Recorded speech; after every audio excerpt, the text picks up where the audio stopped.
ದಿನದಿಂದ ದಿನಕ್ಕೆ ಅಗತ್ಯ ವಸ್ತುಗಳ ಬೆಲೇರಿಕೆಯಾಗ್ತಾ ಇದ್ದು ನಿರುದ್ಯೋಗಿ ಯುವಕರಿಗೆ ಉದ್ಯೋಗ ಇಲ್ಲದಂತಾಗಿದೆ. ಕೇಂದ್ರ ಮತ್ತು ರಾಜ್ಯ ಸರ್ಕಾರದ ಜನವಿರೋಧಿ ನೀತಿಗಳನ್ನು ವಿರೋಧಿಸಿ ಕಾರ್ಮಿಕ ಸಂಘಟನೆಗಳ ಸಂಯುಕ್ತ ಜಂಟಿ ಸಮಿತಿಗಳ ವತಿಯಿಂದ ವಿರಾಜಪೇಟೆ ತಾಲೂಕು ಕಚೇರಿ ಎದುರು ಪ್ರತಿಭಟನೆ ನಡೆಸಿ ಕೇಂದ್ರ ಸರ್ಕಾರಕ್ಕೆ ತಲುಪಿಸುವಂತೆ ತಹಶೀಲ್ದಾರ್ ಅವರಿಗೆ ಮನವಿ ಸಲ್ಲಿಸಲಾಯಿತು. ಪ್ರತಿಭಟನೆ ಸಂದರ್ಭ ಸಿಐಟಿಯು ಸಂಘಟನೆಯ ಜಿಲ್ಲಾ ಪ್ರಧಾನ ಕಾರ್ಯದರ್ಶಿ ಎಸಿ ಸಾಬು ಮಾತನಾಡಿ, ದೇಶಕ್ಕೆ ಸ್ವಾತಂತ್ರ್ಯ ಬಂದು 76 ವರ್ಷಗಳು ಸಂದಿದ್ದರೂ ಇನ್ನೂ ಬಡ ಕಾರ್ಮಿಕರಿಗೆ ಮೂಲ ಸೌಲಭ್ಯಗಳೇ ದೊರಕಿಲ್ಲ. ಹಿಂದಿನ ಚುನಾವಣೆ ಸಂದರ್ಭ ಕೇಂದ್ರ ಸರ್ಕಾರ ಕಪ್ಪು ಹಣ ತರುವುದಾಗಿ ಭರವಸೆಗಳನ್ನು ನೀಡಿ ಅಧಿಕಾರಕ್ಕೆ ಬಂದರು. ಇದುವರೆಗೂ ನಿರುದ್ಯೋಗಿ ಯುವಕರಿಗೆ ಉದ್ಯೋಗ ನೀಡಲಿಲ್ಲ. ಹಿಂದೆ 600 ರೂಪಾಯಿ ಇದ್ದ ಗ್ಯಾಸ್ ಸಿಲಿಂಡರ್ ಈಗ 1,000 ರೂಪಾಯಿ ಆಗಿದೆ. ಅಂಗನವಾಡಿ ಕಾರ್ಯಕರ್ತರು ಸಂಭಾವನೆಗಾಗಿ ಹೋರಾಟಗಳನ್ನು ನಡೆಸುವಂತೆ ಪ್ರಸ್ತಾಪ ಬಂದಿದೆ. ಬಿಸಿಯೂಟ ನೌಕರರಿಗೆ 3-4 ತಿಂಗಳಿಗೊಮ್ಮೆ ಸಂಭಾವನೆ ನೀಡಲಾಗ್ತಾ ಇದೆ ಹಾಗೂ ನಿವೃತ್ತರಿಗೆ ಇದುವರೆಗೆ ಯಾವುದೇ ಸಹಾಯಧನ ನೀಡಿಲ್ಲ. ಕಟ್ಟಡ ಕಾರ್ಮಿಕರು ಮತ್ತು ತೋಟ ಕಾರ್ಮಿಕರಿಗೆ ಸರ್ಕಾರದ ಸೌಲಭ್ಯಗಳು ದೊರಕುವಂತಾಗಬೇಕು. ಸೌಲಭ್ಯಗಳಿಗಾಗಿ ಕಾರ್ಮಿಕ ಸಂಘಟನೆಗಳ ಹೋರಾಟ ನಿರಂತರವಾಗಿ ನಡೆಯಲಿದೆ ಎಂದರು. ರೈತ ಸಂಘದ ಡಾಕ್ಟರ್ ದುರ್ಗಾ ಪ್ರಸಾದ್ ಮಾತನಾಡಿ, ಇಂದು ಕಾರ್ಮಿಕರು ಮತ್ತು ರೈತರು ಸೇರಿ ದೇಶಾದ್ಯಂತ ಹೋರಾಟ ನಡೆಸಲಾಗ್ತಾ ಇದೆ. ರೈತ ದೇಶದ ಬೆನ್ನೆಲುಬು ಎನ್ನುತ್ತಾರೆ. ಆದರೆ ರೈತರು ಬೆಳೆದ ಬೆಳೆಗೆ ಬೆಲೆ ಇಲ್ಲದಂತಾಗಿದೆ.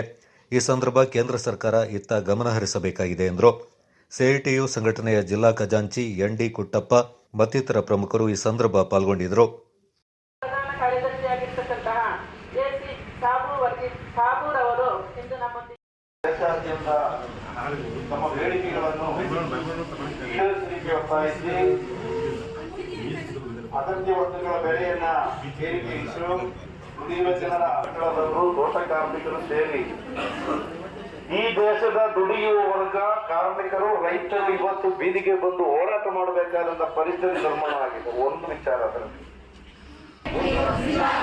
ರೈತ ಕೂಲಿಕಾರರ ಕಾರ್ಮಿಕರ ಹೋರಾಟ ಯಶಸ್ವಿಯಾಗಲಿ.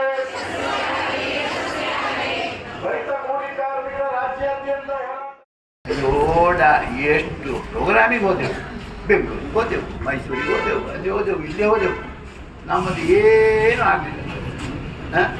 ಉತ್ತಪ್ಪನೂ ಸರಿ ಇಲ್ಲ, ಇಲ್ಲ ಸಾಬು ಸರಿ ಇಲ್ಲ, ಯಾರು ಸರಿ ಇಲ್ಲ.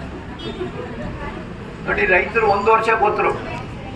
ಕೂತ ನಂತರ ಅವರೊಟ್ಟಿಗೆ ಒಪ್ಪಂದ ಮಾಡಿದರು. ಒಪ್ಪಂದ ಮಾಡಿ ನಿಮಗೆ ಭರವಸೆ ಕೊಟ್ಟರು. ಭರವಸೆ ಕೊಟ್ಟದ್ದಷ್ಟೇ. ಅವರೆಲ್ಲ ಮನೆಗೆ ಹೋದ್ಮೇಲೆ ಅದನ್ನೆಲ್ಲ ಫೈಲನ್ನು ತೆಗೆದು ಮೂಲೆಯಲ್ಲಿ. ಈಗ ಮತ್ತೆ ಅವರು ಡೆಲ್ಲಿಗೆ ಬರ್ತಾ ಇದ್ದಾರೆ. ಡೆಲ್ಲಿಗೆ ಅವರು ಬರಬಾರದು ಅಂತ ಹೇಳೋದಕ್ಕೆ ಅವರ ಮೇಲೆ ವಾಯು ಪ್ರಯೋಗ. ನೀವು ನೋಡುವಾಗ ನಮಗೇನು ಕಾಣ್ತದೆ ಅಂತಂದರೆ, ಪಾಕಿಸ್ತಾನದಿಂದ ಸೈನ್ಯ ಬರ್ತಾ ಉಂಟು. ಸೈನ್ಯದ ವಿರುದ್ಧ ನಮ್ಮ ಸೈನಿಕರು ಹೋರಾಟ ಮಾಡ್ತಾ ಇದ್ದಾರೆ ಅಂತ ಕಾಣ್ತದೆ. ಆದರೆ ನಿಜವಾಗಿ ನೋಡಿದರೆ ಪಂಜಾಬಿನ ರೈತರು ಬರ್ತಾ ಇದ್ದಾರೆ, ಹರಿಯಾಣದ ರೈತರು ಬರ್ತಾ ಇದ್ದಾರೆ, ಉತ್ತರ ಪ್ರದೇಶದ ರೈತರು ಬರ್ತಾ ಇದ್ದಾರೆ. ಅವ್ರು ಕೇಳ್ತಾ ಇರೋದೇನು? ಅವ್ರು ನಮಗೆ ನಿಮ್ಮ ಆಸ್ತಿ ಕೊಡಿ, ಇದಕ್ಕೆ ನಮ್ಮ ಬೆಳೆಗೆ ಕನಿಷ್ಠ ಬೆಲೆ ಕೊಡಿ. ಅವರಿಗೆ ಬೆಲೆ ಸಿಕ್ಕಿದರೆ ನೋಡಿ, ನೀವೀಗ ಘೋಷಣೆಯಲ್ಲಿ ನೀವು ಹೇಳಿ ಅಗತ್ಯ ವಸ್ತುಗಳ ಬೆಲೆ ಇಳಿಸಬೇಕು, ನಮ್ಮ ಕೊಂಡುಕೊಳ್ಳುವ ಸಾಮರ್ಥ್ಯ ಹೆಚ್ಚಬೇಕು, ಉದ್ಯೋಗ ಸೃಷ್ಟಿಯಾಗಬೇಕು.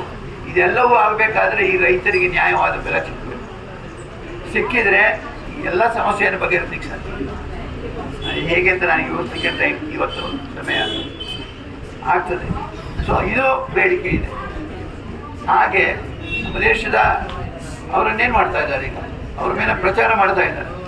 ಅವರೆಲ್ಲ ಬಾಡಿಗೆ ಹೋರಾಟಗಾರರು. ನಿಮಗೂ ಅದೇ ಬರ್ತದೆ, ನಾಳೆ ಪೇಪರ್ಲು ಬರ್ತದೆ. ಅವರು ಯಾರು ಅಂಗನವಾಡಿ ಕಾರ್ಯಕರ್ತರಲ್ಲ, ಯಾರು ಬಿಸಿ ಊಟ ಕಾರ್ಯಕರ್ತರಲ್ಲ, ಇವರೆಲ್ಲ ಬಾಡಿಗೆಗೆ ಬಂದವರು. ಸಾಬು ಯಾರಿಗೂ ದುಡ್ಡು ಕೊಟ್ಟು ಒಂದಿಷ್ಟು ಜನ ಕರ್ಕೊಂಡು ಬಂದಿದ್ದಾರೆ ಅಂತ ಹೇಳಿ ನಿಮ್ಮ ಯಾವತ್ತಿನವರೆಗೂ ನಿಲ್ಲಿಸಲು ಅವತ್ತಿನವರೆಗೂ ನಮ್ಮ ಈ ಚಳವಳಿ ಮುಂದುವರಿತಾನೇ ಇರಲೇಬೇಕು. ಯಾಕಂದ್ರೆ ನಮ್ಗೆ ಯಾರು ಹೊಟ್ಟೆ ತುಂಬಿಟ್ಟು ಇವತ್ತಿನ ದಿವಸ ಈ ಕಾಫಿ ಕೆಲಸದ ಟೈಮಲ್ಲಿ ನಿಮ್ಮ ಅಂಗನವಾಡಿ ಕೆಲಸವನ್ನು ಬಿಟ್ಬಿಟ್ಟು ಬಂದ್ಬಿಟ್ಟು ಇಲ್ಲಿ ಈ ಚಳವಳಿಯನ್ನು ಮಾಡಲು ಕಾರಣವೇನೆಂದರೆ, ನಮ್ಮ ಬೇಡಿಕೆಯನ್ನು ಅವರು ಏನಂದ್ರೆ ಒಂದು ಟಿಶ್ಯೂ ಪೇಪರ್ ತರ ಉಪಯೋಗಿಸಿ ಬಿಸಾಡ್ತಾ ಇದ್ದಾರೆ. ರೈತರಿಗೆ ಆಗುವಂತಹ, ಈಗ ಡೆಲ್ಲಿಯಲ್ಲಿ ನೋಡ್ತಾ ಇದ್ದೀರಲ್ಲ, ಅವರ ಬೇಡಿಕೆಯನ್ನು ಕೇಳಿ ಹೋಗ್ತಿರುವಂತಹ ರೈತರನ್ನು ಅವರು ಯಾವ ತರಹ ಚಿತ್ರಹಿಂಸೆಯನ್ನು ಕೊಡ್ತಾ ಇದೆ ಅಂತ ಹೇಳ್ಬಿಟ್ಟು ನೀವು ಮಾಧ್ಯಮದ ಮುಖಾಂತರ ನೀವು ಕಾಣ್ತಾ ಇದ್ದೀರಿ.